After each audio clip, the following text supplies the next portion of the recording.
You're live, Chairman. Good evening and welcome to this Overview and Scrutiny Committee meeting on the 19th of June 2025. My name is Councillor Simon Morgan and I am the Chairperson of this committee. Members, we are streaming this meeting live as well as recording, and by being present in the meeting you are giving your consent to being recorded. During each item, please put your hand up to indicate if you wish to speak. I will then invite you at the appropriate time. Could I ask members to avoid approaching the top table, as this could create interference with the cameras and live stream. Please note that the YouTube live stream sound recording is dependent on the correct use of the microphones. Therefore, can I ask that when invited to speak, you remember to turn on your microphone and turn it off when finished. Please reference a page or paragraph number when referring to the agenda papers, and keep your contributions as clear and concise as possible. Right, moving on to item 2, apologies for absence. Can I have the apologies for absence, please, Tara? Thank you, Chairman. Apologies received from Councillor Bell. Thank you, Chairman. Thank you. And I think there's also Councillor Swindle. Can you note Councillor Swindle's also? Of course, Chairman. Yes, of course. Thank you very much. Thank you. Item 3, the minutes of the last meeting. It is recommended that the minutes of the meeting held on the 6th of February 2025 and found on pages 5 to 8 are approved as a true and accurate record. I so move. Do I have a seconder? Councillor Morley. Can we agree that by affirmation? Agreed. Good, thank you. Okay, moving on to item 4, declarations of interest. To disclose the existence and nature of any disclosable pecuniary interests, other registrable interests and non-registrable interests relating to items of business on the agenda, having regard to paragraph 9 and appendix B of the Code of Conduct for members. Members are reminded that they are also required to disclose any such interests as soon as they become aware, should the need arise through the meeting. Are there any declarations of interest? Right, thank you. Item 5, public participation. We indeed do have some participation from the public, and so it's a warm welcome to Mr. Bass at the back there. Good to see you, Mr. Bass. You're looking even younger than your photograph. Mr. Bass is here with regards to item 8 on the agenda, which is the member scrutiny request from myself referring to the planning appeal involving land at Church Road, Wickham Bishops. And therefore, if you'll indulge me, please, we will take that item directly after Mr. Bass's participation. He will be able to speak to introduce this subject, and I will then introduce it myself. This will be for the members. I suspect this will be the first time you've actually had any particular exposure to this matter, so this will act as a good introduction. Although, having said that, we have yet, obviously, to put it to either the working group or the committee. So, in that case, are you ready, Mr. Bass? You have 2 minutes from when you start to speak, and it is just 2 minutes. I'll do my best, Mr. Chairman. Okay. Good evening, Mr. Chairman and members. Although I am a member of Wickham Bishops Parish Council, I am here this evening in my own right as a lifelong local resident. I believe this item should be scrutinised fully, as it has proved to be a catalogue of delay, indecision and bad practice. This application totally lacks sustainability, yet the officer cast aside all policy reasons for refusal to support an offer of additional affordable units, and went on to recommend approval, contrary to massive local opposition. It had been rejected as unsuitable at the last call for sites. A similar site in an adjoining parish was highly sustainable, but was refused on what could be considered weak reasons. Subsequently, the North West Area Committee overturned the officer's recommendation for the Wickham Bishops site. After the appeal was lodged, a report was submitted based on the committee's decision to refuse with suitable reasons.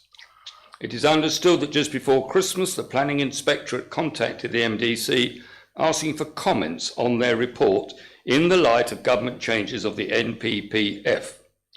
Instead of asking for time for the North West Area Committee meeting to consider this, an emergency decision was made to withdraw refusal number 1. This was done without any consultation with the ward members and effectively pulled the plug on any hope of refusal, bearing in mind there were other valid reasons for refusal. The inconsistent way this application was handled is a concern. Why did the officer ignore policy in favour of additional affordable units, which will no doubt prove unviable? Why were the objections withdrawn by an emergency decision, and what legal advice was obtained to take this action? It seems that no other applications in this district have been treated this way, and it is as if MDC planners were hell-bent on allowing this application to the detriment of the residents of Wickham Bishops. Thank you, Mr. Bass. That's all understood. So, members, just as I say, this is my referral. Mr. Bass has outlined the main points, which really centre around the way that just before Christmas, following the change in the NPPF rules, a complete volte-face took place within the planning department with regards to the handling of this appeal.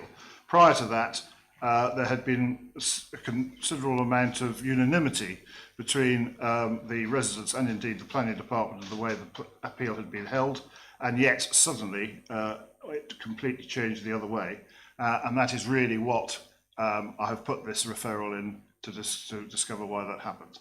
That will be coming before the working group on the 29th in due course.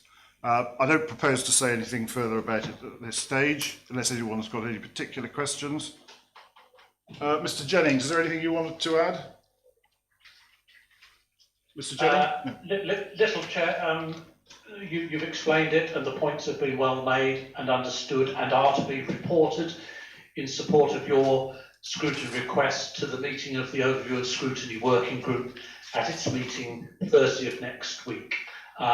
This is in line with normal practice for dealing with member scrutiny requests. It will go to the working group for initial assessment and report back to the committee. So the committee will get this back in due course. Thank you, Chair. Thank you, Mr. Jennings. Mr. Bass, that's as far as we're going to go on this particular item now. You're more than welcome to stay for the rest of the meeting if you wish, or you can obviously... I'll stay for a few minutes. Okay, right, good. In which case, let us move on to the main business of this evening, which is scrutiny of external outside agencies and the presentation from Anglian Water. Which of you will be particularly good? Okay, the floor is yours. Thank you, Chair. I thought we'd introduce ourselves first. So my name's Grant Tufts. I'm the Regional Engagement Manager in our Public Affairs team. So my role and my team is to engage with local authorities, politicians, NGOs across Anglian Water's region. But if I want to just introduce the team, and once that's done, I'll run through some slides that we did send through to Louise before. That might help set the scene, and then we can go through the questions that members have put to us as well. So to my left, I'm going to introduce. Hello, I'm Tiffany Howie. I'm the Network Manager currently for Colchester and Ipswich, but here to cover Victoria Skip for the Chelmsford District. Yeah, hello, I'm Tessa Saunders. I'm Spatial Planning Manager at Anglian Water, and I cover the Essex region and liaise with local planning authorities on local plans. Hi, my name's Carly Symes. I'm the Maldon Operations Manager. Hi there, my name is George Skinner and I'm the Environmental Process Scientist for the Essex County. Thanks, everyone. So, I don't know who's in charge of the slides. Is that Louise or someone? So if you want to move on to the next one, I thought we'd give some context a bit about Anglian Water for those that don't know much about the company. So obviously we're a water provider and sewage provider. We're the biggest water company by geographical area in England. You can see a little map there that shows how far we are. So we're pretty much at the southern end of our region today here in Maldon, but we go right up to the Humber Estuary in North Lincolnshire, all of Norfolk, Suffolk, Cambridgeshire, and across to west to even parts of Oxfordshire. That's 7 million customers in that region. We're not the biggest by customer number, obviously that's Thames Water, but we're pretty up there in terms of our customer base. We've got a lot of assets to deal with in that area. 39,000, well, 40,000 kilometres of water mains and about 77,000 kilometres of sewers to look after and maintain and improve and invest in. We've got very particular challenges in the east of England in our area, predominantly linked to things like climate change and growth. We suffer the effects of hot weather, as we are at the moment, in the sunshine today. And water resources is a very much a challenge for us. Thankfully, our customers are really good at saving water and looking after the water. And our metering programme, which is by far the biggest, highest density of meters in the UK, have proved that our customers also save water by having a water meter. And we're fitting more and more meters, including smart meters, to make it even more visible for customers to see if they've got leaks and things to fix. Growth is the other big challenge we've got. We'll get on to challenges in a minute, but we've got the fastest growing region in the UK as well, outside London, with about 700,000 more people coming into our region in the next sort of 10 to 15 years. So that growth is going to mean challenges for us in terms of providing water services, but also taking water away. But we have a plan, and so Anglian Water and alongside other water companies have a 5-year rolling investment plan called AMP periods, asset management planning periods, and we're currently starting our new one in April this year, and you're going to see Anglian Water invest around £11 billion in our region in the next 5 years.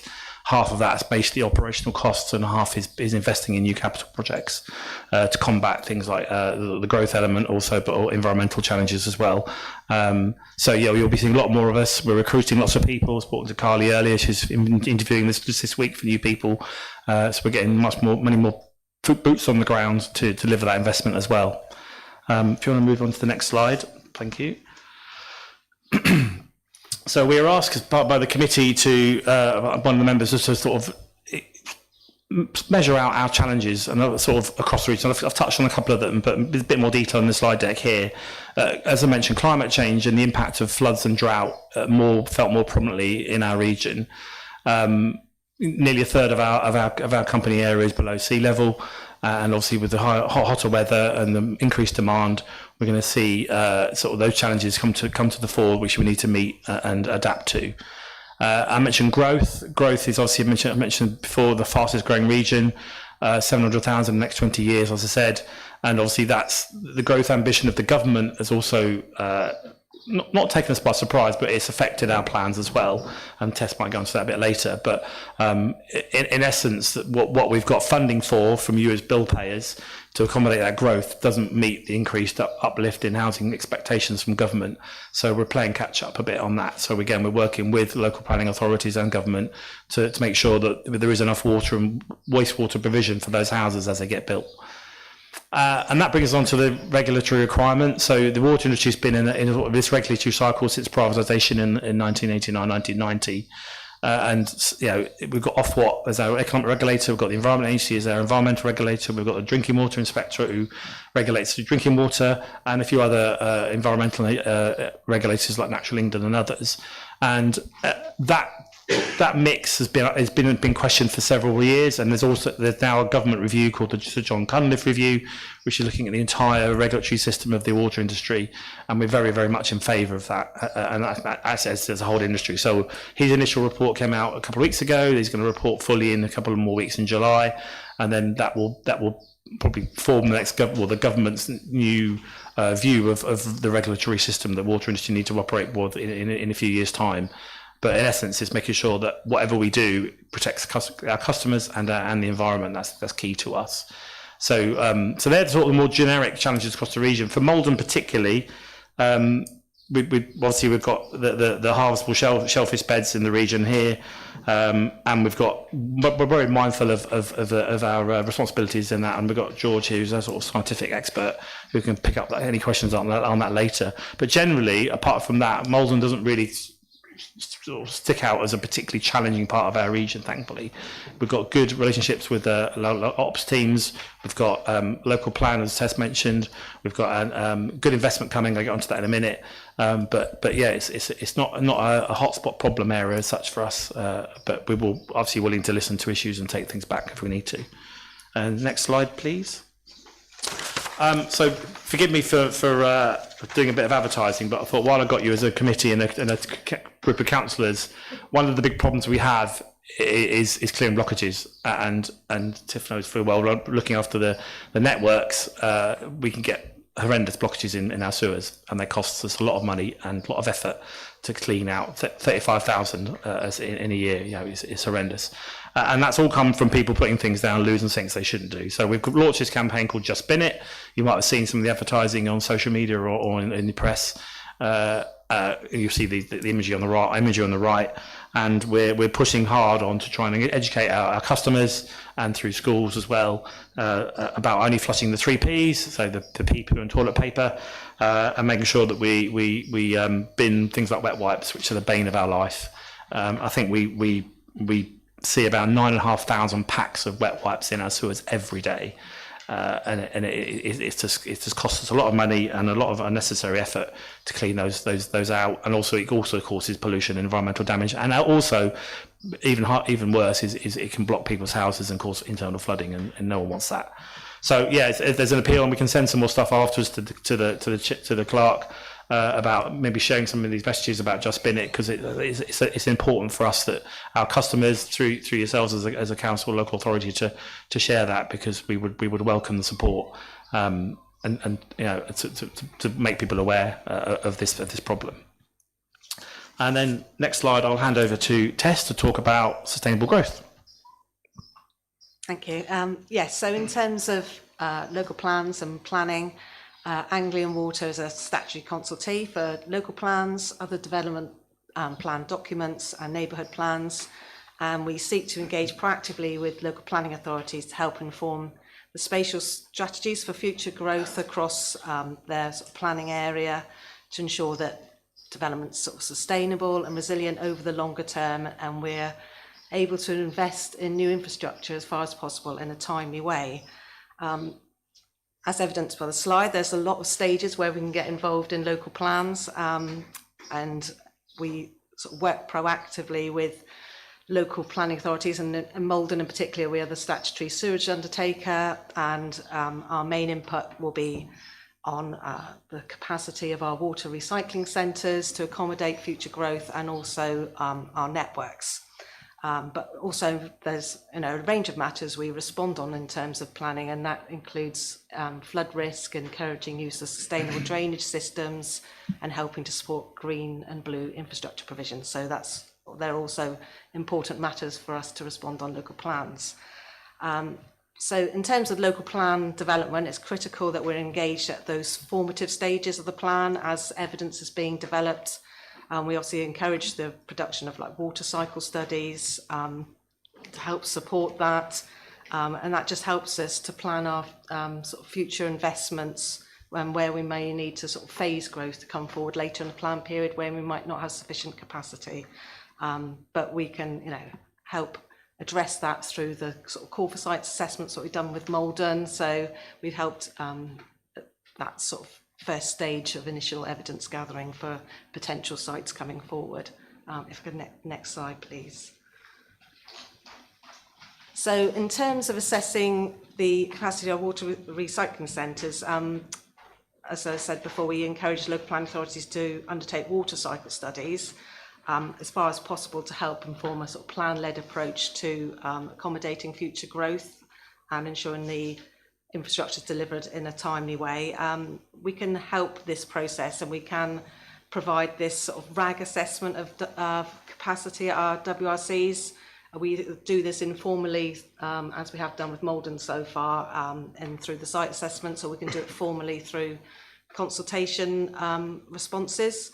So we do this based on the dry weather flow capacity at each of our water recycling centres, and we try to take into account existing commitments as well, because they have a statutory right to connect once they have planning permission. So we try to take all those elements into account and to see what capacity basically is left to accommodate future proposed growth in local plans. So obviously green means we feel there's sufficient growth left to accommodate the future proposed growth. Amber means there's some capacity there, probably won't accommodate all the growth over the plan period, and we'd have to then, if we're not already investing in AMP8, we'd have to invest in subsequent AMPs to make sure the infrastructure comes forward to support that growth. And red means we have no capacity at all to deliver, and growth will definitely have to be phased to later in the plan period to allow that investment to come forward. This approach obviously doesn't take into account our network capacity, and this is something we're hoping to develop further with our sort of expanded sort of data-driven approach to our planning responses on local plans and on planning applications. And obviously the impacts arising for climate change and extreme weather events obviously put additional pressure on our networks, and we need to be aware of where growth may cause those additional pressures, and where that might lead to needing a network reinforcement scheme, for example, or a strategic network solution that will need to be identified in future business plans. All right, next slide, please. So as Grant has already alluded to, we're aware of the growth challenges that face Maldon currently, and many other local planning authorities across our region, as a result of the change to the standard method for calculating local housing need through the National Planning Policy Framework and the Planning Policy Guidance. So our calculations show for Maldon this uplift is over 100% when we compare it to the previous standard method from last year, and then obviously there's like an over 80% uplift compared to the current local plan in terms of future housing delivery. And even in the sort of 5 months since this new standard method has been out and for councils to review, new data has been released and it's increased by a further 2.4%. So there's like a 583 dwellings per annum requirement for Maldon. As Grant alluded to, that this sort of growth we haven't actually addressed through our business plans or our drainage and wastewater management plans, because it came so late that we had already prepared these plans. The drainage and wastewater management plan was published in May 2023, and our business plan was submitted to Ofwat later that year, and it's obviously been through a number of processes since. So we haven't accommodated for the growth in Maldon or the 40% increase in growth overall across our region. So we're currently sort of communicating our concerns to government, like to DEFRA and our regulators, particularly how to ensure our plans can be more adaptive in terms of our future investments, so we can have investments coming forward when they're needed, because we can't be flexible enough at the moment to meet these changing growth forecasts because of these government agenda, essentially. Can I have the next slide, please? So while I sort of concentrate on local plans, we have another team within the business that respond to planning applications. And this is a more sort of immediate and reactive approach compared to sort of growth in local plans. Obviously, we're dealing with 21-day periods for planning application consultations. Although we have been working proactively to ensure that local planning authorities are sort of fully informed of our approach to our responses to planning applications in recent months. And it's important to note that unlike local plans and neighbourhood plans, we're not statutory consultee for planning applications, and we generally respond to major developments, so 10 dwellings or more, or commercial development of 1,000 square metres or more. Occasionally we will respond to minor applications at the request of the local planning authority, if they ask for our comments on a particular scheme. So in January, our directors wrote to heads of planning to outline the sort of challenges we face from the increased growth ambitions, and obviously we're already working to deliver our most significant investment in infrastructure through this period up to 2030. But we did set out there'll be some areas where we'll have to manage growth to protect the environment and our customers. So we'll be doing this by changing our response to planning applications. This was agreed at our Sustainable Growth Board and endorsed by our directors. So we have sent a development management guide to all our local planning authorities as well. That was earlier this year, and we've held 2 webinars, and we've also shared a spreadsheet on how to respond to growth in different water recycling catchments. So our updated approach doesn't impact developments that already have the benefit of planning permission. So even when they have outline planning permission, because this already gives them a statutory right to connect under the Water Industry Act. So it's only on planning applications that come forward. We won't be applying our approach retrospectively to planning applications where we've already made a response, unless the local planning authority reconsults. So as shown on the slide, we'll object to planning applications where we have no capacity at our water recycling centres to accommodate growth, and where we have no identified growth scheme in AMP8. So this is based on our dry weather flow data from 2024, and where we have no commitments to invest. So our objection is obviously based on the potential to impact the environment and existing communities.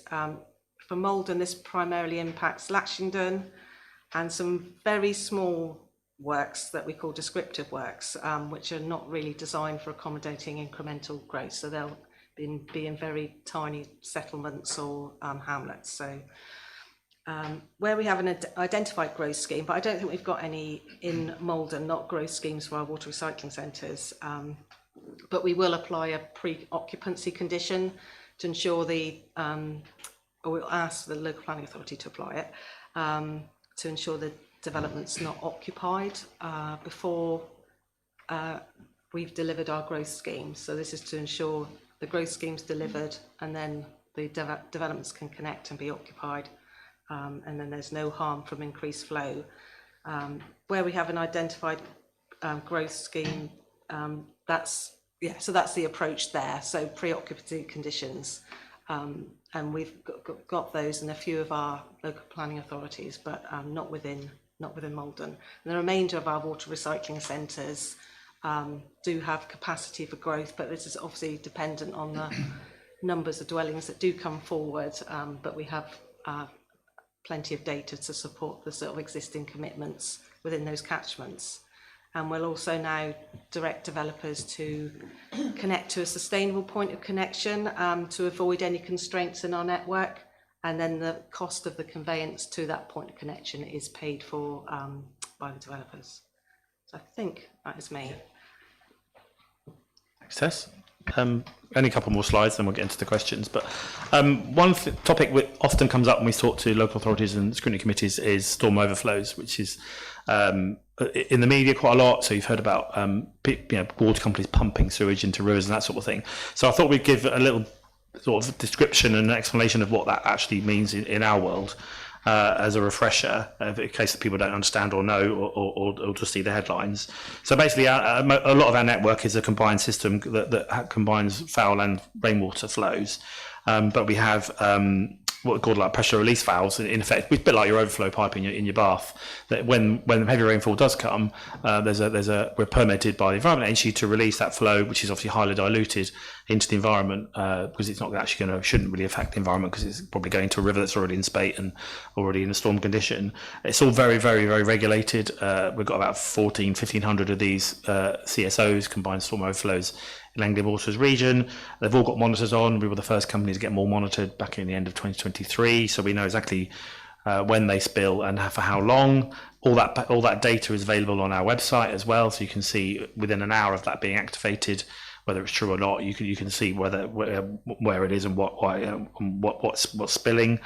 This is all legacy stuff. This is all legacy assets. We don't build sewers like this anymore. And as Tess said, working with developers, they have to have a separate surface water and a foul system in new developments. And hopefully the surface water is managed through sustainable drainage and things like swales and sud systems and things like that, and that puts water back into the environment without putting it through our network into sewage treatment centres, which we don't really want. It's a hot topic. There's lots of misinformation out there about what the impacts are on these systems. They're not certainly the way we build them anymore, and if they do spill in dry weather, that's a problem, and we would be looking into that, and the Environment Agency would be investigating, and we could be prosecuted quite rightly.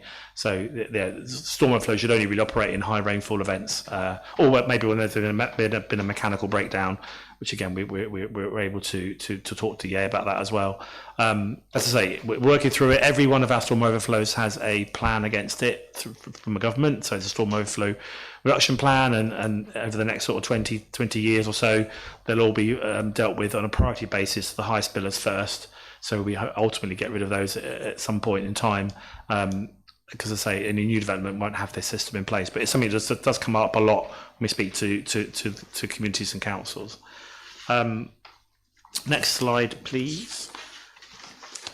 So here's the investment I mentioned about storm overflow. So we've already surrendered 119 permits in the last 2 years, which basically means that we don't really need those storm overflows anymore, or they were incorrectly on our system.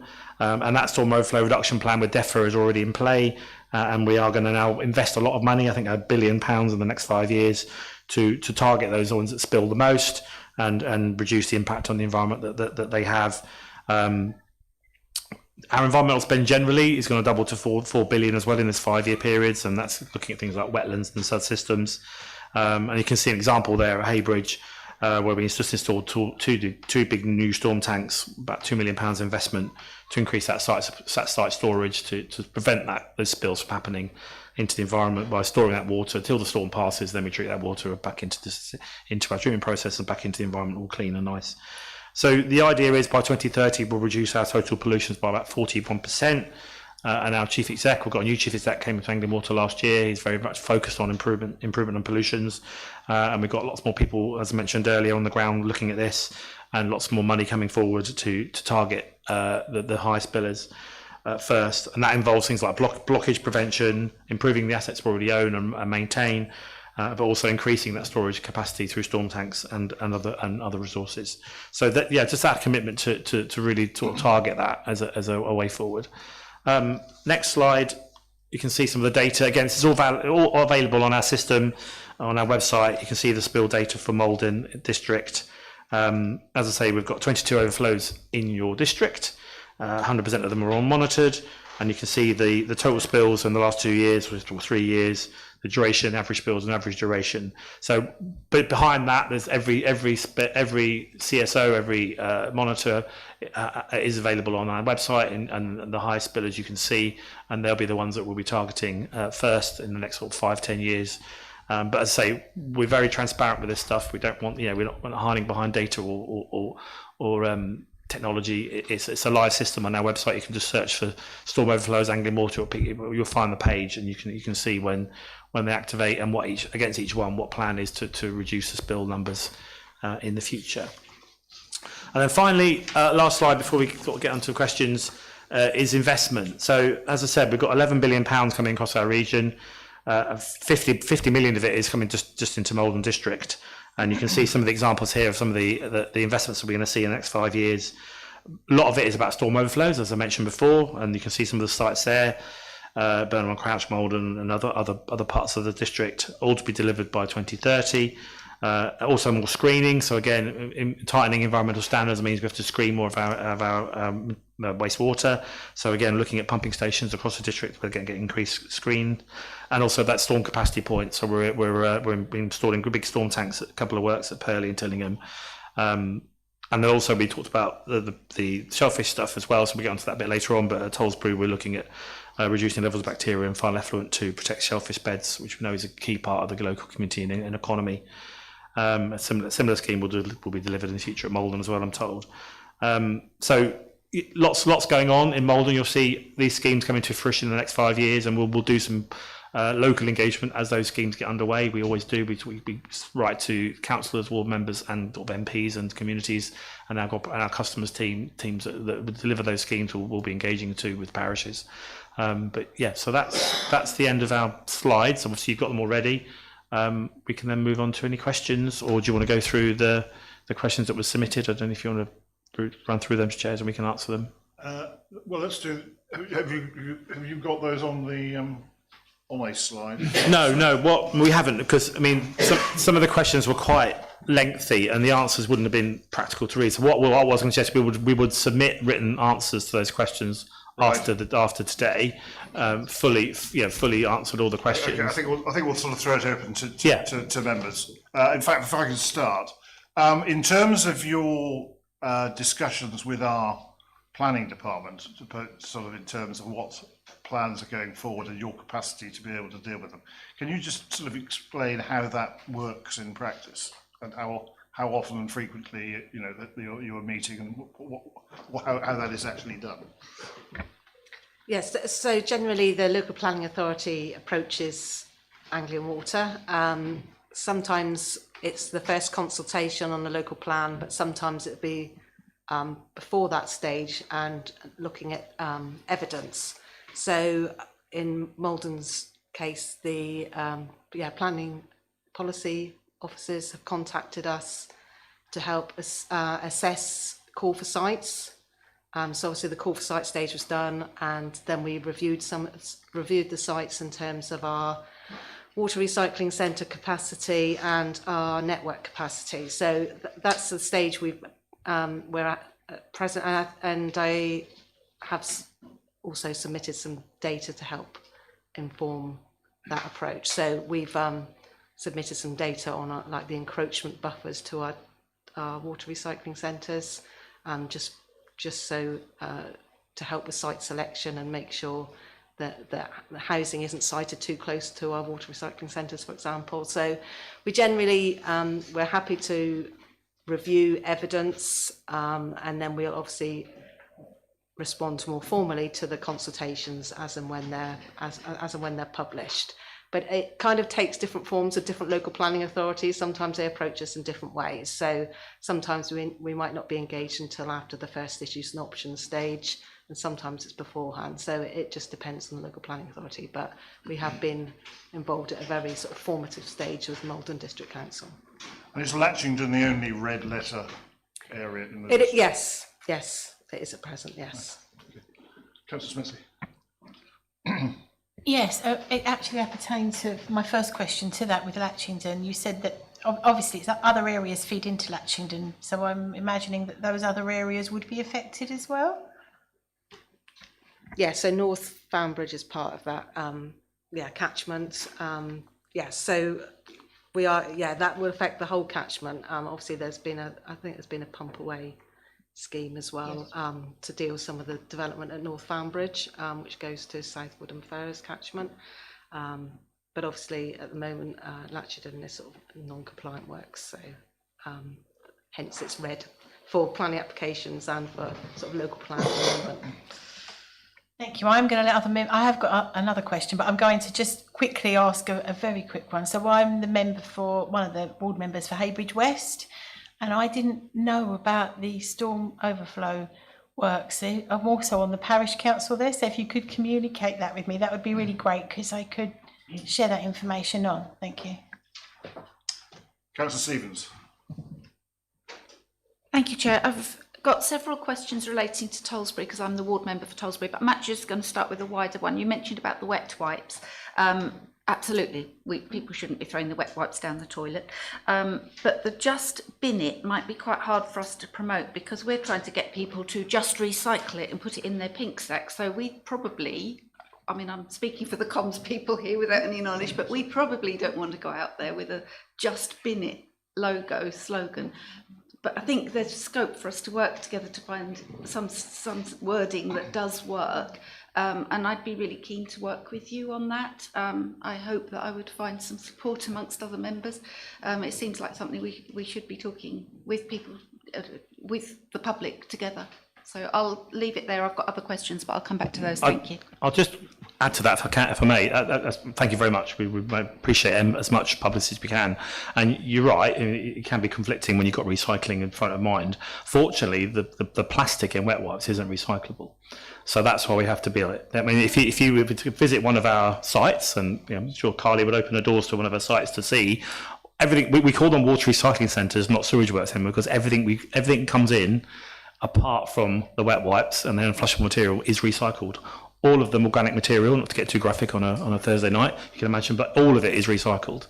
The water and the solids and everything else. So the skips that end up in our works full of this stuff, we have to go to landfill, and we wish we didn't have to, but which is why we encourage people to bin it. So rather than us let those wet wipes go through all the whole system, clogging up TIF's sewers and getting to pumps that Carly's team have to manage and clean out, we'd rather put them in the bin in the bathroom and get rid of it.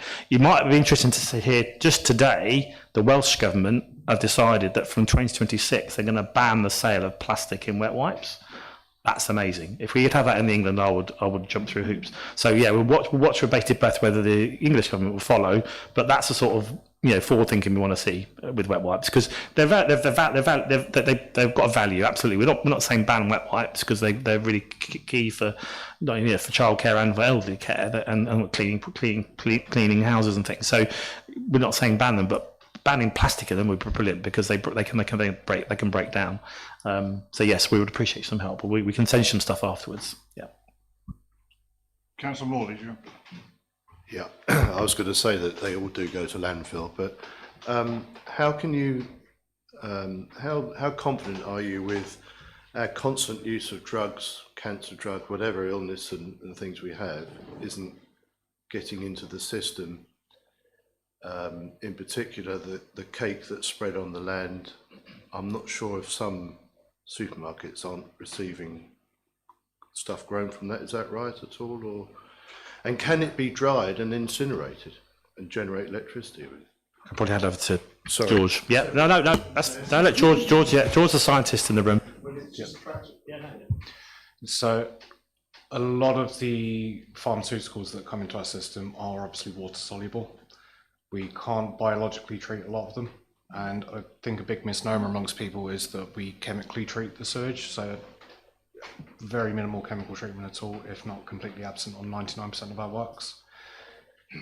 Because it's obviously soluble, a lot of that will then go into the watercourses, into the seas. However, it's in extremely small concentrations. Some may be captured in the solids that we do get into the works and the sludges that we produce. But before the sludges are, before they're sent to land, they are fully hydrolyzed, pasteurized, and broken down. So this is one of the ways that we have the recycling. Before it goes to land, we take all of the calorific value out of it, and then we burn that as natural gas, put that into basically heat recovery engines, and then we put that back into the national grid. The process of the hydrolyzing it will break down a lot of those denser organic molecules, so the ones that we can't naturally break down with the bacteria that we use. So that is possibly the most sort of industrial way we can do it. It is possible that we could remove certain pharmaceuticals. It's not feasible on a more than a lab scale, so we can prove on a bench top that it will work. But when we're talking hundreds of thousands of litres a day on a small works, it's not feasible for that. Yeah. And also that back to the regulatory point, we're not regulated to do that as a water company, and if that was to change, yeah, we would. We've absolutely. I mean, you hear a lot about forever chemicals and all that sort of things, and there's lots and lots of research going on, and obviously we're part of that as well. But our regulations tell us what to take out of the water, and that's what you pay us to do with your bills. If that changes and the government's mandate changes around, and the science has improved that we can do it and technology is there to do it, then we would follow on with that investment. But it's a valid point. It comes up a lot. It's a common question. Councillor Fittick, were you? Thank you, Chair. Yeah, just to say, Councillor Fittick, I'm the ward member for Latchington, so obviously this is important to understand. I mean, I must admit, we haven't had any complaints from residents on these matters, but obviously we're grateful you're being proactive and making sure there isn't in the future, which is what it's all about. I mean, I think that the point you made about local development plans and plan making is absolutely important, because that's where really most of this gets planned for. And I think as a district, we've been the victim. We have departed from our plan on quite a considerable basis over the period of time. So we have a lot more growth already forecast within our existing plan period, which I'm not sure whether you're aware of or not, including a lot of windfall development that happens on an annual basis that could happen anywhere. So obviously we need to be careful. But moving forward, we're curious about a water cycle study you did for Chelmsford, or was done at Chelmsford, with respect to a development on the borders there, of the border of Maldon and Salford and Fair. And it says, and I really wanted to understand the wording, therefore Chelmsford City Council must prevent development occurring ahead of capacity at the WRC capacity becoming available as a stepped approach, or redirect some development into another WRC catchment with sufficient capacity if needed. However, this needs to be informed by further discussion. But it goes on to say, alternatively, as per previous consultation with the EA, if no deterioration standards cannot be met for the WFD water body and no solution can be found, it's a legal obligation not to breach any environmental legislation. The new development proposed within the catchment may have to be directed to another WRC catchment or settlement. So what I'm trying to understand, does that mean that you can move the water elsewhere, or the development's got to move to a different location? I think it depends on where it is and the feasibility of pumping it elsewhere. So I think you're referring to Southwood and Ferrers and the particular issues around the copper being on the permit. So obviously the water cycle study is produced by consultants, and sometimes we are engaged on that to a greater or lesser degree. We don't always have a say on, we don't have an absolute say on what goes into the water cycle study or what the consultants might suggest as a solution. So obviously Southwood and Ferrers has got a growth scheme identified for AMP8, and as part of that growth scheme, we'll have to address that issue of the copper concentrations by going through a sort of modelling exercise, but that will have to be verified with the EA. So obviously adds to timing and costs of delivering the growth scheme. But yeah, it's not always feasible just to pump away to another catchment. No, I didn't think so. Just to come back to, I mean, on that, one of the potential solutions proposed, for example, was that most of this copper is coming from domestic piping, and the way to mitigate the impact of that is not to have copper piping. So you're not adding to the copper problem. So I mean, where we end up with, I'm not sure, but obviously it's important that we understand these things, because as we move forward with our local development plan, that could affect that WRC, couldn't it? Yes, yeah, absolutely. If there's growth on the edge of Southwood and Ferrers, that would be kind of directed there. So how would we know whether we could or couldn't? At what point in time would we be sure that? We should know in this AMP period. Okay. Yes, yeah, because if we're doing a growth scheme at Southwood and Ferrers, we'll have to address the copper issue. Okay. So in principle, if it was, say, for development to start in 8 years, 9 years, 10 years time, that's very different from it starting in 2 years time, isn't it? Yes. Okay, so yeah, in terms completely. of developable, yes. It's potentially developable, but not necessarily deliverable in the short term. Yeah, and it may imply that we have to do a further growth scheme, depending on the level of growth that Maldon's planning for. And obviously, as soon as growth is, we have some certainty on growth as it becomes an adopted, a local plan with the allocation in, we have greater certainty, and then we'll be able to plan for that in future AMPs. But it's at the early stage of the local plan is at the moment, we haven't got that certainty of that growth coming forward. Okay. Although we have been in conversation with Maldon, and we do know that that's a potential option on the edge of Southwood and Ferrers. So I'd imagine that any real concern would be adjusting the pre-adoption consultation, wouldn't it? Yeah, yeah. I mean, just on another, if I may, Chair, one of the things I've always been concerned about is that the Dengi's got a relatively old drainage system, and much of it does rely upon the riparian ditch network. I'm just concerned, I certainly know in some of the areas of Latchington, where the ditch network has basically stopped being maintained by farmers because they're not growing crops on them. There's a tendency for that to add to the surface water, which is not a problem under normal circumstances unless you've got a dual drainage system, which is obviously then going to add to the overall waste flow that you're getting. So I'm just wondering if there's any observation from your perspective that that's happening because as site areas get developed, mostly farmland, the farmer has no real need to maintain a ditch network anymore because there isn't anything to protect in terms of crops. Now I know some of it gets dealt with by SUDs, but inevitably some of it will end up as surface water excess, which is over and above what you're growing or what a domestic property would have. So I'm just wondering if you have any experience or observations on that.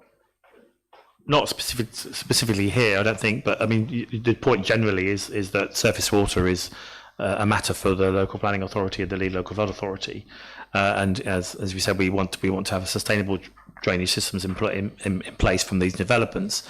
So we stop that surface water getting into our foul system. That's what we're trying to get. So we're not treating rainwater as sewage further down the line or overwhelming the sewers that TIF manages. So it's really in the hands of the local planning authority to insist on that the best surface water system is in place. And we as we can't comment because this is automatic right to connect, as Tess says, but we are encouraging those connections to be sustainable and using those systems like swales and SUD systems where we can, because we don't want to obviously impact those to impact our network, but also the existing community. Just to make about it, it could just be that it's a small property. I mean, I've seen situations where there was a ditch and they put a little hole, a little pipe in the culvert, and then all of a sudden it's running down the road. So I'm just wondering, I mean, it doesn't seem to be a big problem, but obviously it's a risk, isn't it? Yeah, and I think sort of flood management and flood risk generally is always a challenge. There's so many people involved, and I think highways, riparian, all local authorities to various levels, us as water companies, Environment Agency, it is a complex situation of ownership and responsibility. And Norfolk, for instance, did a big review after the floods of 2022 that winter. And they found there were about 36 different agencies involved in flood risk management in the whole county. It led to them employing Lord Dannett, who used to run the British Army, to run a review of the whole county's flood system. And now there's a thing called the Norfolk Strategic Flood Alliance, which we're part of, that is trying to unpick some of these complex systems to make sure that somebody who is responsible and delivers things. And I think that's going to be the future. I think you'll see other counties and other districts who have serious flooding challenges, forcing people to come together. And certainly Anglian Water have created things called multi-agency groups, and TIF runs one not far from here in Essex, doing that exact thing, bringing more local people together to look at flood risk and find answers and solutions, and all chip in to try and find reduce that risk. Can I? Yeah, you can. I'll just add something from the multi-agency groups that we do have in Colchester. We've worked very closely with the local lead flood authority, and we've worked together and actually invested some money in ditch clearance. So together with the local lead flood authority, Anglian Water and local residents, we've managed to highlight the issue of keeping the ditches clear. So, working together has really helped, particularly in sort of Great Hawksley and Boxted catchment. So, yeah. Okay. Councillor Burrell-Cook. Thank you, Chair. Thank you very much for your presentation. And my question is around storm overflows and the investment you've got planned for. In terms of storm overflows, is there an investment on new equipment such as UV filtration? Because obviously, as key areas, and Maldon is a key area, such as with the oyster beds and things like that you already mentioned in your presentation. Any pollutants can be UV filtered. Is that included in your plan? I don't think we put that sort of treatment on so the storm overflows aren't treated. So it's storm water. So there isn't really a treatment process into that because it's so dilute. What we do treat is obviously a fine effluent. So all of the normal water that goes through our water recycling centres, then they go through various different treatment methods depending on what the receiving environment needs. Maybe I'll hand over to George to explain a bit about the UV and the science behind that. So currently in the catchment, we've got 2 sites up for review in this AMP. We are looking at whether we're going to use UV as a disinfection method or something called an MBR, so membrane bioreactor. Both of these will give a significant reduction in bacteria. Obviously, there's a reduction throughout the treatment process as well. But as Grant says, in terms of storm overflows themselves, because it's so dilute, generally you've got less than you'd have a normal final effluent. So that doesn't tend to be the issue. the main issue on the works is obviously the nature of what we deal with. There's always going to be E. coli in that. I believe at the moment we are erring towards UV disinfection, but it's still in the design stage. So unfortunately at the moment we can't offer more than that. Thank you. Councillor Borley. Yes, thank you. You were saying about making plans for the future, this, that and the other with housing. Are we short of water? Is there enough rainfall? I know it's a $60,000 question, but are there plans for any more reservoirs? Or is desalination still too expensive? Or is that, as there's more and more people in the country, at least it's not gone through us so many times? Something like that. We cannot say. So yeah, good question. We're often asked that as well. So I saw from my presentation earlier that we've got a really good community in East Anglia that look after their water. I think we're one of the lowest per capita consumers in the country, mainly because of our investment in leakage reduction and also water infrastructure over the years. But you're right, we are running out, and through various issues in terms of challenges around what we can abstract for the environment. So we need to protect chalk streams and rivers and things like that. And absolutely we've got a responsibility and a stewardship there as a water company to do that, working with the EA. And obviously the growth point though means that there's an increased demand. So we are absolutely investing in big infrastructure. So the reservoirs, we've got 2 new reservoirs on the books being planned, one in Fenland and one in South Lincolnshire. That's going to be, as big as if you've ever heard of Grafham Water or Rutland Water. So similar size to Grafham Water in Huntingdonshire. So big infrastructure projects, long burn projects. You can imagine the planning needed for that. So it's taking a while. So they won't be into supply until 2036, 37, 39 years. But we've also got a strategic pipeline. So we've got to build an enormous Greek pipeline longer than the M1. From taking water from North Lincolnshire. You saw our map earlier how big an area we've got, where it's quite wet up there. Lots of water there, all the way down to Essex. So Great Hawkley was mentioned earlier. So that's the end of the pipeline, and then from that we'll be able to distribute more water through like a water grid system. That will be finished by 2027. So that will be again providing water resources for a much needed local community. Desal is something we are looking at as well. So we mentioned our water resources management plan. That's a 25-year rolling plan that we keep update, and we have to statutorily produce for a regulator. And included in that is some desalination options in Norfolk and Lincolnshire. You're quite right. There's no decent desal plant being built in the UK ever. There was one, I think, built for the Olympics in Thames Water that wasn't really turned on.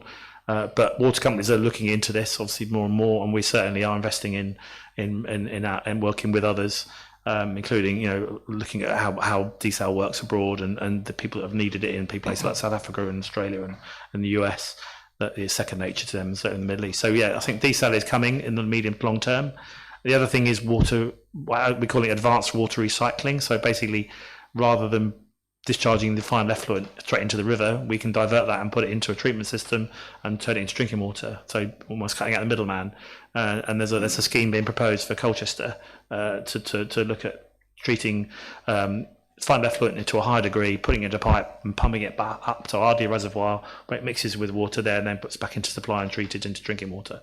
So we are looking at those technologies and those innovations and those big infrastructure projects to deliver more water. But what we're also doing is encourage people to use less of it. I do love the fact that we go to talk to people and we say, please use less of the product we sell you as a water customer. But that's so important. And okay, Anglian water customers are really good at that, but we can always do more. So we've got big pushes on water efficiency messaging. You'll probably see some in the next few days actually, because with the weather it's been, our demand has gone through the roof, you can imagine. So we'll be commsing out some material on our social channels to people be mindful of not wasting water, because it's obviously such a precious resource. Can I? Councillor Lee. Sorry, do apologise. Yes, please. I just wanted to plug. We just actually just published a shared standards for water efficiency and local plans document. So that was published last week, and we held a webinar with local planning authorities and other members of Water Resources East. It was hosted by Water Resources East, but the shared standards have developed not just by Anglian Water, but with Natural England, the Environment Agency, and the other water companies and Water Resources East, so Essex and Suffolk Water and Affinity Water. So collectively, we are together asking local planning authorities to have tighter water efficiency standards in their local plans, and providing the evidence that there to help them go tighter than the sort of like higher optional standard of 110 litres per person per day. So that's just hot off the press, actually. So so in future local plan consultations, we'll be sort of urging local planning authorities to use those tighter standards. Thank you. Councillor Lee. Thank you, Chair. Just a couple of questions. Thank you for the presentation. It was very, very interesting presentation, and the information on the different effects and developments and investment you're doing within the different towns and parishes within this area was useful. We get bombarded with a lot of information at once. It's about filtering and making sure that stuff comes to the right area. You mentioned targeting of certain parish information. I would appreciate if that was done to the larger towns to pick out what we're doing, because there's a lot of good work being done there by the company, and I don't think we're seeing all of it ourselves as councillors, and understanding what you're doing to anticipate that.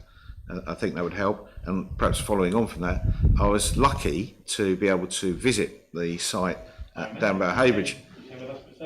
Yeah, and Sir John Whittida. Right. We went round and did a tour, and it was really impressive to go from start to finish, see the challenges that were going on within the water plant, and also to have to ask questions as we're going round to see what actually was going on. So I don't know whether there would be an opportunity again for all members to be invited to actually see and have a better knowledge and understanding of what's going on.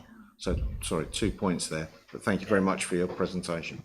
Yeah, thank you. I sure recognised you. Said good to see you again, because you were the mayor. What, are you? Yes, that's right. Back in the day. No, they got rid of me. Right, okay. Yes. No, you're absolutely more than welcome to come to visit the site. We encourage it. I think you said you see for yourself, and you'll probably see, as George touched on earlier, how simple the process really is. It's not highly chemical. There's no massive big secret engine equipment. It's basically biological treatment, and that's what we do. And you can see what we're doing at any of our works. You're more than welcome to come and have a look. And I think in terms of the comms point, I think I'd take that on board. I think that's a good point. I'll feed that back to our customer team and make sure that we're much more open and sharing as much as we can about our investment. We want to tell people we're investing your money wisely as customer bill payers. And I think the investment slide you saw will all have a team behind them, and part of that will be a customer engagement team that will tell ward members and customers what we're doing and why we're doing it. So yeah, we'll take that away and make sure that happens. Councillor Stevens. Thank you, Chair. Okay, so as I said, I'm the ward member for Tollsbury, Emma Stevens. So I've got some questions that are very Tollsbury related. So first, I'd like to start with the capacity of the treatment site in Tollsbury. Now, this report may be out of date, and that will be your answer, but I've got a report dated 2016 from Anglian Water that shows even one more house in Tollsbury would take the treatment centre over its capacity. And yet Anglian Water's comment on a recent application for 17 houses that are being built now reads, the sewage system at present has available capacity for these flows. Could you comment on that for me, please? Thank you. Well, yeah, we looked into this before, and I think we can assure you that we have got capacity at Tollsbury. So I don't know where that came from in 2016, but certainly we looked at today, and there is a capacity available for anticipated flows at that site. The current data says we remain to have capacity, and our permits to discharge from our water recycling centre there by the Environment Agency are all fine. And any sort of questions on that probably should go to the EA, I think, in terms of the methodology. But we're within the tolerances and the numbers to accommodate the growth there. There is a spill reduction scheme being delivered at Tollsbury as well, though, so that will help on the spill side. But Carly, you want to? If I could just add to that, so the EA issues us with regulatory permit discharges. So these are levels at which we have to treat the effluent that comes in, and Tollsbury is well within its levels. It's the process tells us when it's been hydraulically overloaded, and we were well within those levels consistently. So the actuality is different to the data that you appear to have. Okay, well, thank you for that, but I do have this report with, I can show it to you now, I mean, I can show it to you afterwards with red columns, and it says what it says, that one more house, really, it shows that one more house would take it over capacity. So what I'd really like to understand is, was that report a mistake, or has something changed? Maybe there's been some investment. If I were to send you the report afterwards, would somebody be able to come back and tell me, really, because I'd like an answer to that specifically, please. Thank you. And talking about the capacity, and your presentation touched on this, by the combined sewage outflow in Tollsbury, there is evidence of permanently higher E. coli levels there than elsewhere around the peninsula. The samples are being taken locally, they're being analysed by a university to give them credence. This is not just me, sticking a glass of water in there and going, oh, I don't think that looks very clean. It's quite scientific. I'd like to understand who I could meet to discuss this with, please, because I see in your presentation that you're considering disinfection, and yet we've just heard that it's all very natural. Well, adding disinfectant into the water doesn't feel natural at all to me. It's just a mask. I'd like to understand that better, please. Thank you.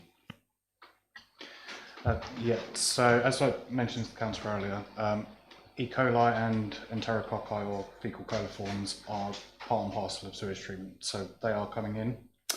We don't treat with them, so we basically harvest a special kind of bacteria and we return it to the process, and that does our treatment for us. So when we're disinfecting, we're not disinfecting for that, we're disinfecting for any E. coli or fecal coliforms that pass through the system. Now, the way UV works is it's not disinfection per se, so we're not putting chemicals or disinfectants in. We're shining UV light at a very particular wavelength, and it has to have a very certain energy to it, which we always shine above. And what this does is it doesn't kill the bacteria, which is what a lot of people think it does. It basically stops it from reproducing.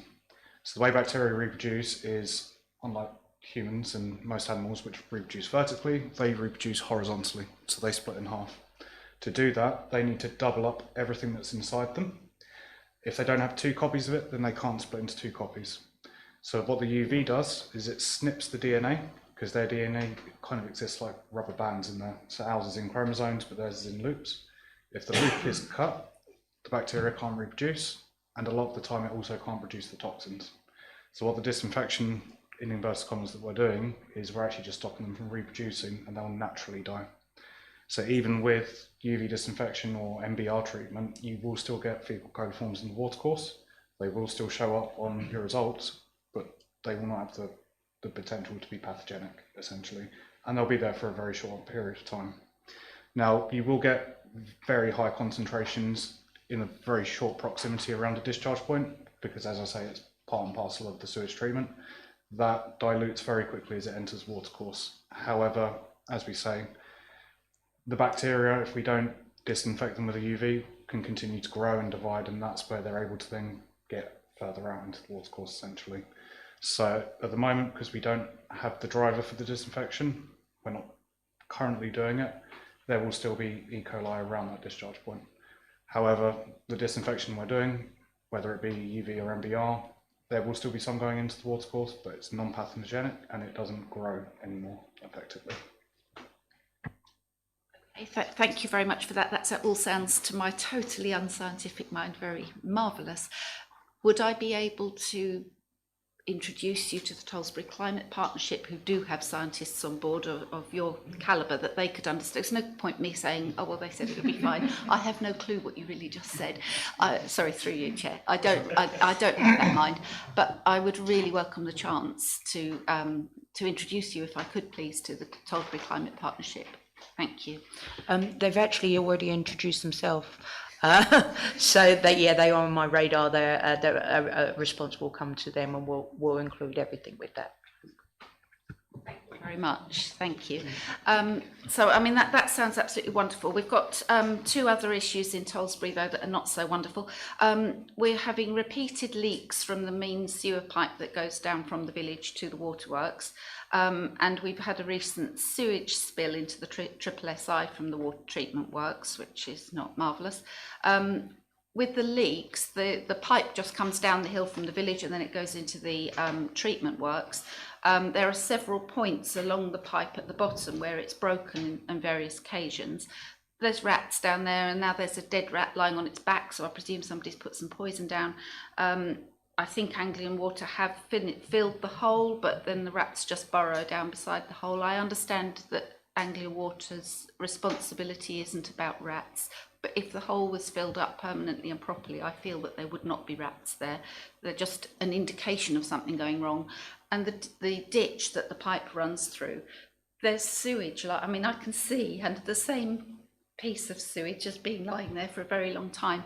I'd like to know, when is it going to be cleaned up, please, and why has it taken so long, and when is the pipe to be fixed, please? Thank you. I'll answer on behalf of the network manager for Chelmsford. I can only apologise initially for how long it's taken. We've since found out that the pipe is damaged through root ingress. So we are going out on Monday next week to re-CCTV, and then it will go to the Catchment Unfunded Risk List on Wednesday meeting, where they look at all of the repairs that are required, and then from Wednesday next week we'll have a date of when the repair will be. It will be fixed. So apologies for the time it has taken. We must do better, but that is now very much being looked at and being surveyed on Monday. Thank you very much. That's very encouraging. I'll come down and have a look. And my last question, you'll be pleased to hear, that we had this sewage spill recently, which manifested itself in the whole forecourt of the water treatment works being covered in, well, let's call it water, which shouldn't happen. And that then overflowed into the Borough Dyke, which is in the SSSI. There was a lot of pumping machines and people in high-vis jackets and lots of drama. I'd like to understand what caused that. How did it get so bad before somebody realised that there was a leak going on? Has the ditch now been thoroughly cleaned out? Are the toxicity levels back to normal? Yeah, I think that will do for the moment. Thank you. Yes, you are quite correct. There was a spillover at Tollesbury recently. It was down to human error as an instance. These are not excuses, but sometimes this does. And what we usually do is try and put in something in place to highlight this kind of risk in order to avoid it in the future. But in terms of the indication of it, we would usually have monitors on site. Well, we do have monitors on site.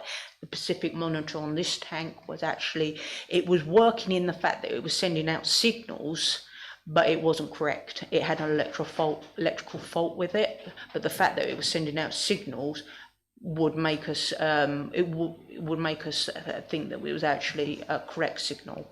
In terms of the clean-up on the drainage ditch that you're talking about, yeah, that was done over a number of days. We worked very closely with the EA on that. The clean-up continued until the levels of ammonia that we was testing, the EA was completely happy. As soon as it was detected, we put sandbags to stop the discharge going out of the drainage ditch itself into the creek. And that contained it very quickly within the ditch. Within minutes of finding the source, this was rectified, and then, like I say, the cleanup happened over a number of days. Worked very closely with the EA, and we wouldn't have stopped cleaning that ditch until the EA were absolutely happy with the reduction in those ammonia levels. Yeah, they were. Thank you. That is very reassuring. That's good to know. Thank you. So the sensor that failed, has it been replaced? And have you checked all the other sensors and anything else that might give a false reading? We've done a full review of the alarms coming out of those sites. The sensor itself was completely replaced within days, and so everything a priority across the site. Once we have these kind of events, we do a full review. We walk through everything through site. What could we do differently? We're looking for everything along those sites, even if it's unrelated to this particular discharge. We're giving it a full review to see we are there. We're making sure that this doesn't happen again. Councillor Moore, did you? So just one more practical thing. With the dry weather we're having at the moment, coming from the farming world, we're irrigating barley and wheat, have been for a while. Is there a point when we can't really top the reservoir, the farm reservoirs up? Will there be a point where you say, no, we need that for domestic use?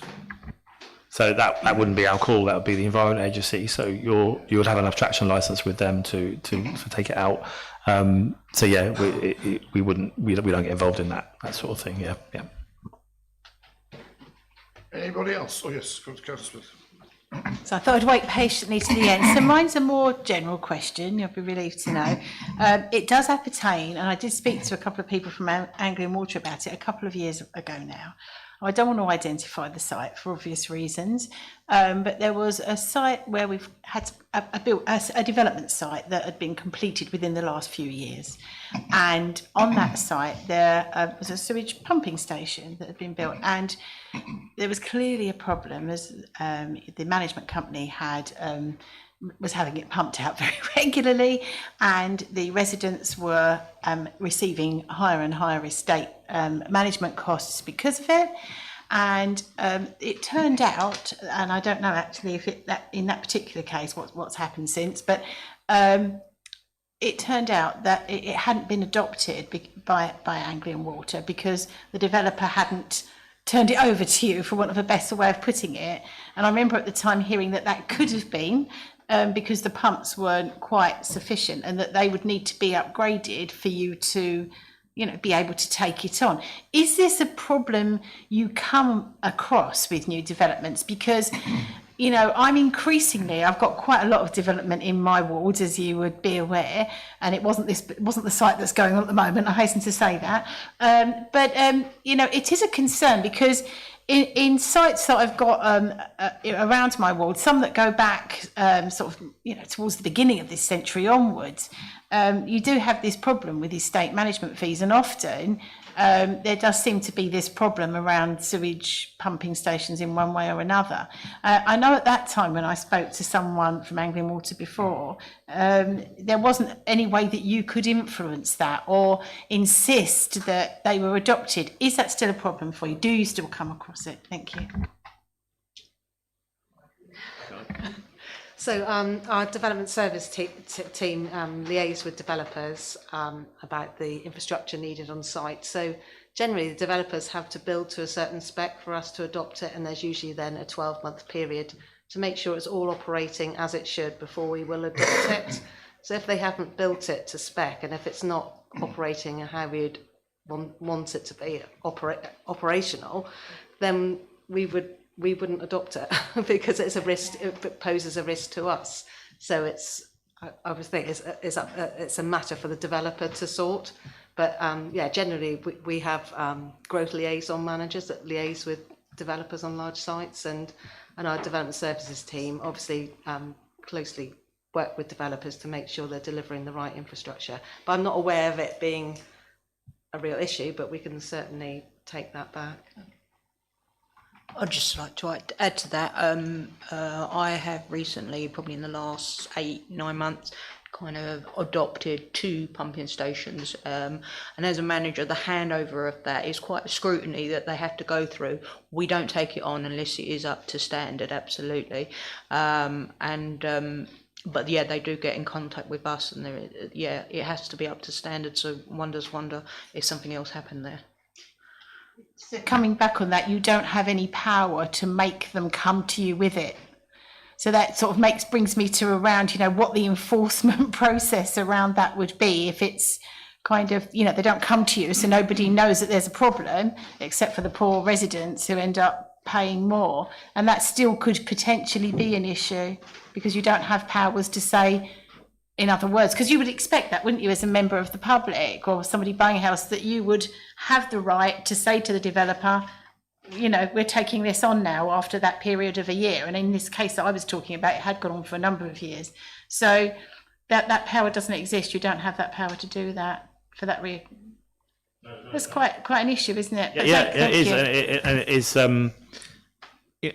is, the powers in planning, as we said earlier, are quite limited for water companies, and that's one of the things we're pushing hard on. That automatic right to connect that Tess talked about.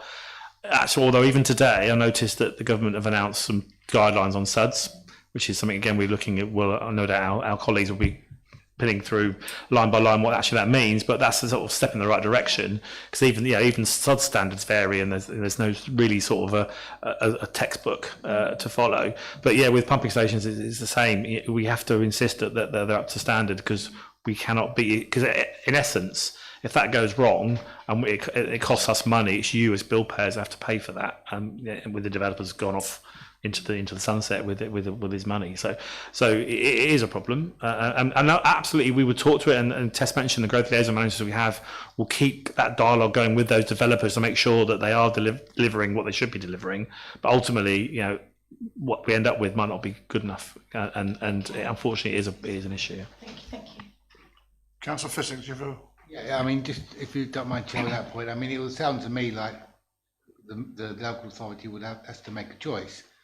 Either they could condition it to make sure that it is adopted, which could be a problem if there can be a lag of up to a year, or they can take the policy that they're not going to approve an application that doesn't conform upfront to the adoption protocol of Anglian water. I mean, that would seem to me that if we're trying to find ways to consent to things without consideration of the future risk to residents, then that's probably not good from a planning perspective and not good from a policy perspective, is it? No. Thank you. Well, it's normally handled by a Section 104 agreement, though, isn't it, with the development? And so that they have to comply with that. Okay. Has anyone had any other questions for the team? In which case, thank you very much indeed for your attendance and answering our questions so carefully and so efficiently. Thank you very much indeed. That's much appreciated. Right. So. Moving on, I'm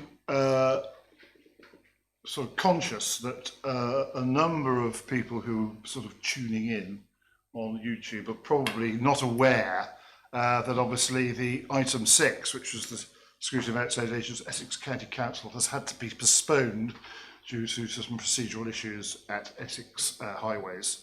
It is hoped that we will be able to put that on at a later date. So. I'm sorry if anyone, I'm sure there are a number of people who are hoping to see that. We could let our guests go as well. Yes, we've now just got some sort of general housekeeping things to do. You're welcome to stay, but if you'd rather sort of get on your... People's got a bit of way to travel, so appreciate it. Okay, thank you very much for your attendance.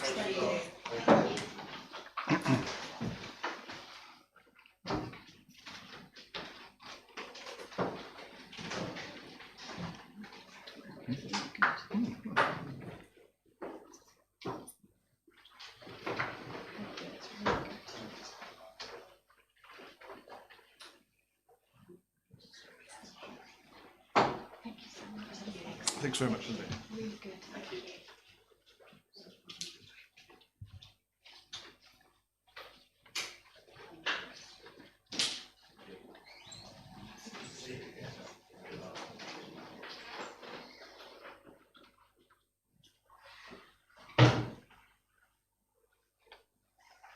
Right, moving on to agenda item 9, which is the appointment of representatives to outside bodies and working groups. You've got two recommendations. Little one, the committee appoint representative to the outside bodies as listed in section 3.1.1 below for the ensuing municipal year.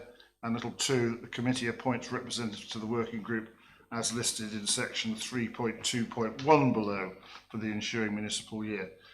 Is there anyone talking us through this at all, Mr. Jennings? Are you still there, Mr. Jennings? Yes, I am, Chairman. I've nothing to add to the report. Is there for the committee to make its appointments.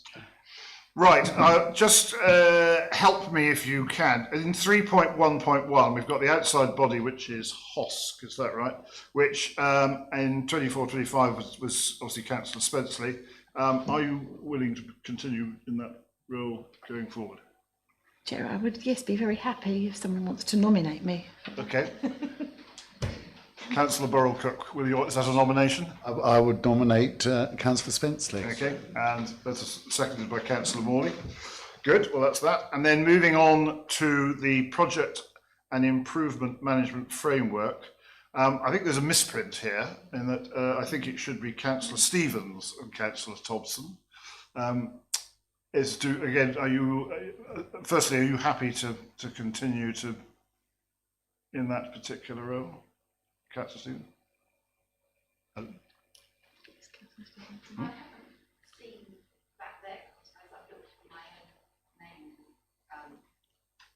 Sorry, I've forgotten my microphone. I haven't noticed that this is in here with the error because I suppose that I've been looking for my own name in there. This is what I call, probably wrongly, the Process Improvement Working Group. Is that what this is? Yes. Yes, I think Thank that's you. right. In that case, yes. Right. Thank Can you. I have a proposal there for the Councillor Morley proposed and seconded Councillor Spencer? All agreed? Agreed. Thank you. Right. In which case, Chairman, for yes. that's just for Councillor Stilts. We've also got one more to appoint onto that group. No, it's for two people. Well, we've got Councillor Stevens and Councillor Thompson. Councillor Thompson isn't a member of the committee. Right. In that case, we need another volunteer. I'll put myself. Councillor Fittick, I would be happy to stand. In which case, I will propose you. Do you have a seconder? Councillor Burrell. So that'll be Councillor Fittick. Thank you very much, Chairman. I've got that. Okay. So moving on, the next item of the agenda is anything that particular interested. Sorry, Chairman. Oh, sorry, the working groups. Yeah. Well, just to confirm that members are agreeing both those appointments for those outside bodies. Please, thank you. Yeah. Agreed. Thank you. Brilliant. And then finally, for the working group, which will be all the members of the committee will be on the working group. We propose that all members be members. Yeah. I'll second that. Second, thank you very Does much. everyone agree? All agreed? Yeah, agreed. Thank you.